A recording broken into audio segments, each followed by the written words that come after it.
जय हिंद साथियों, स्वागत है आपका कॉन्सेप्ट स्टडी पर। दोस्तों, आज की इस वीडियो में हम डिस्कस करेंगे तृतीय प्रश्न पत्र जो कि विज्ञान का है, उसकी चर्चा करेंगे। तो देख लीजिए दोस्तों, इसका जो समय है वो 1 घंटे का है और इसमें जो पूर्णांक है वो आपके 25 हैं और सभी प्रश्न है वो करना अनिवार्य है और आपके जो नंबर है उनके सामने लिखे हुए हैं।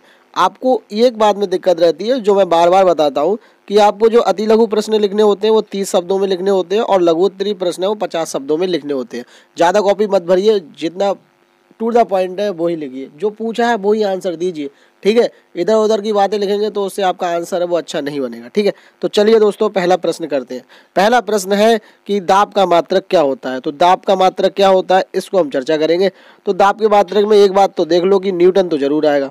तो न्यूटन किस किस में है? इन दोनों में। तो इन दोनों में से एक हो सकता है, ये वाले एनिमुलेट हो गए। अब क्या होगा इसे देख लेते हैं।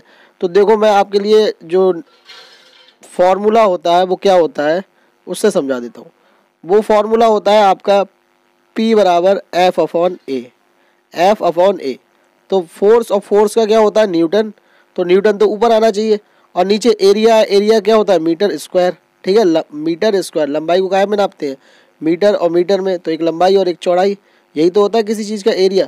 तो वो क्या हो गया? Metre square. तो इसका क्या हो जाएगा? न्यूटन अपॉन मीटर स्क्वायर, जो कि हमारा ऑप्शन नंबर 4 है। तो ऑप्शन नंबर 4 ये हमारा सही है।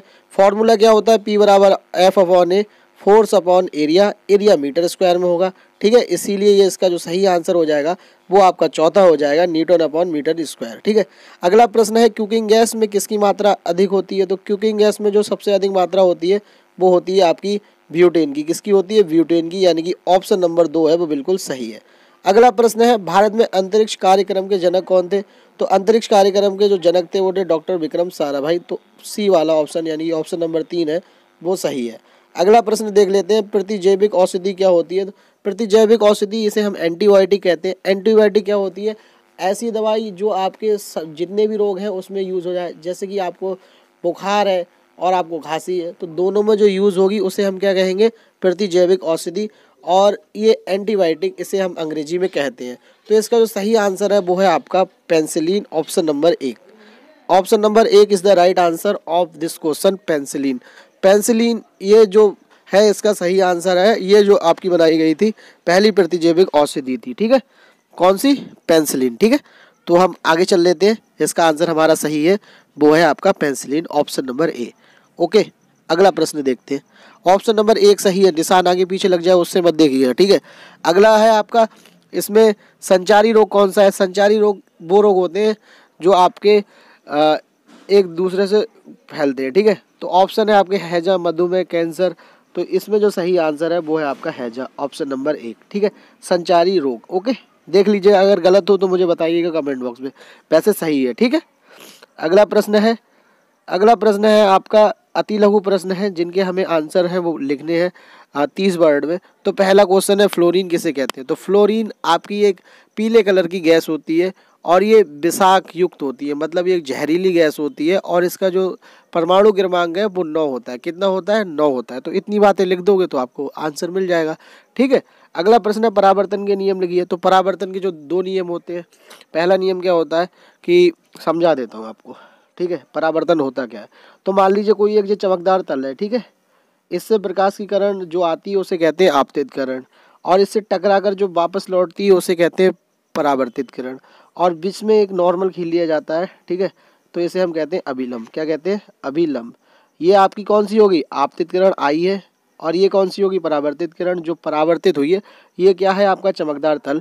मान लीजिए बैटरी है और बैटरी से आप किसी चमकदार चीज़ पर लाइट मारेंगे। ठीक है, बैटरी से जो प्रकाश निकलेगा उस चमकदार चीज़ से टकराएगा और वापस उसी माध्यम में लौट आएगा। तो इसे हम कहते हैं परावर्तन। क्या कहते हैं? परावर्तन। अंग्रेजी भाषा में क्या कहते हैं? तो अंग्रेजी भाषा में इसे कहते हैं रिफ्लेक्शन। क्या कहते हैं? रिफ्लेक्शन। होता क्या है, एक डेफिनेशन मारेंगे कि क्या होता है कि जब किसी चमकदार तल से एक आपतित किरण टकराती है और पुनः उसी माध्यम में लौट जाती है तो इसे हम प्रकाश का परावर्तन कहते हैं। तो यहाँ से स्टार्ट हुई थी और यहीं से आपकी वापस आ गई। ठीक है, तो इसे हम कहेंगे प्रकाश का परावर्तन। इसका पहला नियम क्या होता है? यहाँ पर जो एंगल बनेगा उसे कहते हैं आपतन कोण और यहाँ पर जो एंगल बनेगा उसे कहते हैं परावर्तन कोण। तो आपतन कोण और परावर्तन कोण एक नियतांक होते हैं, एक कांस्टेंट होते हैं। तो इस इसका जो निकलता है इसकी जया को कहते हैं जया। आपतन कोण की जया और परावर्तन कोण की जया एक नियतांक होता है। तो मतलब sine I upon sine R बराबर आपका क्या होता है कांस्टेंट। दूसरा क्या है कि ये जो सब चीज़ें हैं आपतन कोण, परावर्तन कोण, अभिलंब, ये सब क्या होते हैं एक ही तल में होते हैं। ठीक है, तो ये इसका ये दूसरा नियम है। तो ये दो नियम हो गए। ठीक है, तो अगला देख लेते हैं प्रश्न, जीवाणु द्वारा फैलने वाले रोग। तो जीवाणु द्वारा फैलने वाले दो रोग हैं, एक तपेदिक लिख दीजिए, एक हैजा लिख दीजिए। किस सिरा में शुद्ध रुधिर पाया जाता है? तो आपका जो पिलोनेमरी आपका सिरा होता है उससे आपका शुद्ध रुधिर पाया जाता है। ठीक है, अगला प्रश्न है पौधों में पाई जाने वाली जड़ों का नाम। तो पौधे में जो पाई जाती है मूसला जड़ होती है, टैप रूट होती है, फाइब्रस रूट होती है, कॉनिकल रूट्स होती है। तो बहुत सारे टाइप्स है, इनमें लिख देना फाइब्रस रूट और टैप रूट, मूसला जड़। ठीक है, ये लिख देना आप।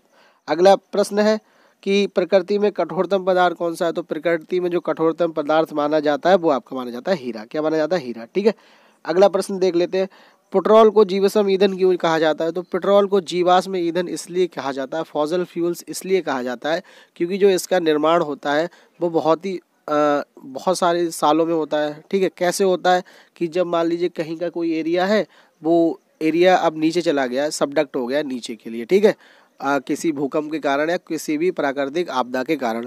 फिर उसके बाद पेड़ पौधे होते हैं, जीव जंतु होते हैं, ये बहुत सालों बाद प्रेशर टेम्परेचर का साइकिल चलती है, उसके बाद पेट्रोलियम बनता है। इसीलिए पेट्रोलियम को हम जीवाश्म ईंधन कहते हैं क्योंकि ये जीव के अंश से बनता है। ठीक है, मानव हो गया, जानवर हो गए, पेड़ पौधे हो गए, इन सब से बनता है, इसीलिए हम क्या कहते हैं इसे? जीवाश्म ईंधन। अब ये मनुष्य के उत्सर्जी तंत्र का चित्र बनाइए। तो उत्सर्जी अंग है उनका चित्रण करना है आपको। ठीक है, उस तंत्र का। अब ये उत्सर्जन होता क्या है इसे समझा देता हूँ, चित्र आप देख लीजिएगा नेट पे सर्च करके। ओके, यहाँ पे तो उसे एक्सप्लेन कर नहीं पाएंगे। तो इसका मतलब क्या होता है, मैं बेसिक डेफिनेशन आपको बता देता हूँ।